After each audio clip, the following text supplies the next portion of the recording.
babu ruwan da za ka yi tsarki ballantana ma ka yi alola to sai ka yi tsarkin da ake cewa istijmari shi ne tsarki na gogewa ka samu wasu kirare ko kuma ka samu wata takarda da babu rubutu a jikinta sai ka yi wutiri ka goge sau 3 ka samu duwatsu nan ma sai ka goge inda fitsarin ya fita shi ma ka yi wutiri sai ka je ka yi taimama ka yi sallar ka kuma ta tafi ta karbu ina ba ta mun gane ko kuma ya kasance janaba ta same ka a wajen da babu ruwa ko kuma akwai ruwan amma ruwan yana da sanyi in ka taba zai cutar da kai sai aka ce to wannan ruwan ka bashi ka yi taimama ka yi sallah idan ka yi taimama ka yi sallah daga baya idan ka samu ruwa wanda yake mai dumi sai ka yi wanka amma sallah kan ta tafi jama'a muna fahimta wannan karatu ita taimama ba ta ɗauke janaba amma ta halattar maka da ka yi sallah ɗin jama'a muna fahimta ko taimama ba ta ɗauke janaba amma ta halattar ma da cewa ka yi sallah bayan ka yi da sallan idan ka samu ruwa sai ka yi wanka ko da za ka yi wata guda kana ta taimama baka samu ruwan da za ka yi wankan janaba ba sallar ka tana ta tafiya daga ran da ka samu ruwa kuma to wannan wankan janaban yana kanka za ka yi shi shine Allah subhanahu wataala ce falam tajidu ma'an ba ku samu ruwa ba fatayammamu sa'idan tayyiba sai ku nufaci ƙasa wanda take mai tsarki ku je ku yi taimama idan kun zo taimama famsahu bi wujuhikum sai ku shafi wato fiskokinku wa aydikum min da kuma hannayenku taimama fiska da hannu ake shafa ina ba ta mun gane ko taimama ba ruwanta da kafa karka je wata ran kana taimama kace to an ci ayi taimama kai taimaman wani bawan Allah da ya zo taimama kawai sai ya debo kasan sai ya ce to ai ya dauka yadda ake alwala ne sai ya ta dama kasa a hannun shi da ya ta dama kasa a hannun shi sai ya debo kawai sai ya rufe fiskar shi sai ya ba fiska sai ka ce wani sabon dan tashe malam duk ya bule fiskar shi da kura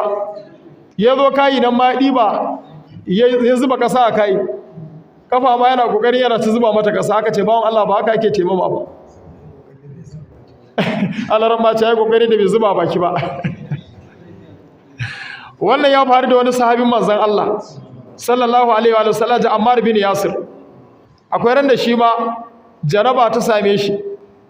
to da ya tashi zai yi taimama sai ya ta birgima a cikin ƙasa yayi ta birgima ta koina ya fitu sai ya zo sai yake ga manzon Allah sallallahu alaihi wasallam yace ban samu ruwan da zan yi sallah ba amma dai nayi taimama amma ga yadda ne taimama nayi ta birgima kamar yadda jaki yake birgima a ƙasa Nabi sallallahu alaihi wasallam ka ce sai yayi dariya sai ya koya masa yace to ya Ammar yace ba haka ake taimama ba yace idan ka zo taimama yace kai haka da hannayenka idan ka bigi ƙasa idan ka dago ka kade sai ka shafi ina sai ka shafi fiskanka wamsahu bi wujuhikum Allah ya ce ku shafi fiskanku ko ina ka shafa idan ka gama shafan fiskanka sannan kuma sai ka dawo kuma sai ka shafi sai ka shafi hannayenka wa aydikum min Allah ya ce da hannayenku guda biyun nan ku shafe su kana gama shafawa a inda kai taimaman to anan zaka tashi ka fara tada iqama ita taimama ba yin ta aje masallaci da ita yanzu ba za ka yi taimama daga gidanku kace bari zo masallaci da taimaman ba kana taku daya biyu ta warware ita ba ta da karfin alwala sai dai ka zo bakin masallacin nan ma idan ba janaba bane idan janaba ne to ka koma gefe kai taimama kai sallanka domin mai janaba ba ya shigo a masallaci ina ba ta mun gane ku amma idan ba janaba bane hadasi ne ya same ka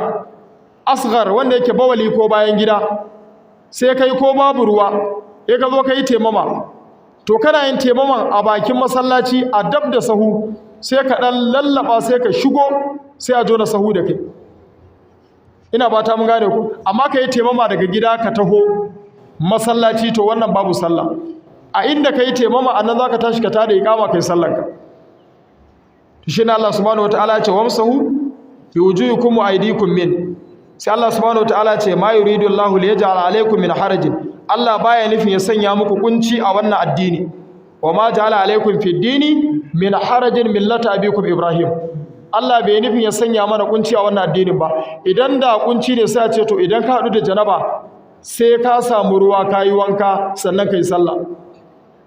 idan ka hadu da abin da ya shafi hadasi wanda yake karamin kari nan ma sai a ce taimama ba za ta isar ba sai ka samu ruwa to amma saboda kada lokacin sallah ya fita girmama lokacin sallah sai aka ce ka yi taimama ka yi sallah.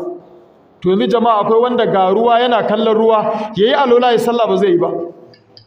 Idan dai shari'a za ta ce wanda yake da janaba yayi taimama yayi sallah saboda gudun kada lokacin sallah ya fita ba yi sallah ba, to ina kai da ga ruwa ka ce ba za ka alola ka yi sallah ba. Kaga wannan diran da Allah ya kama mai wasa da sallah yana ganin ga ruwan ya ɗiba ya yi alola ya yi sallah ya ƙi ya yi, ran da Allah ya kama shi ba zai ji da daɗi ba. Yasa annabi Muhammad sallallahu alaihi wa sallam ya ce man akhara salata hatta kharaja waqtuha faqad ata baban min abwabil kaba'ir.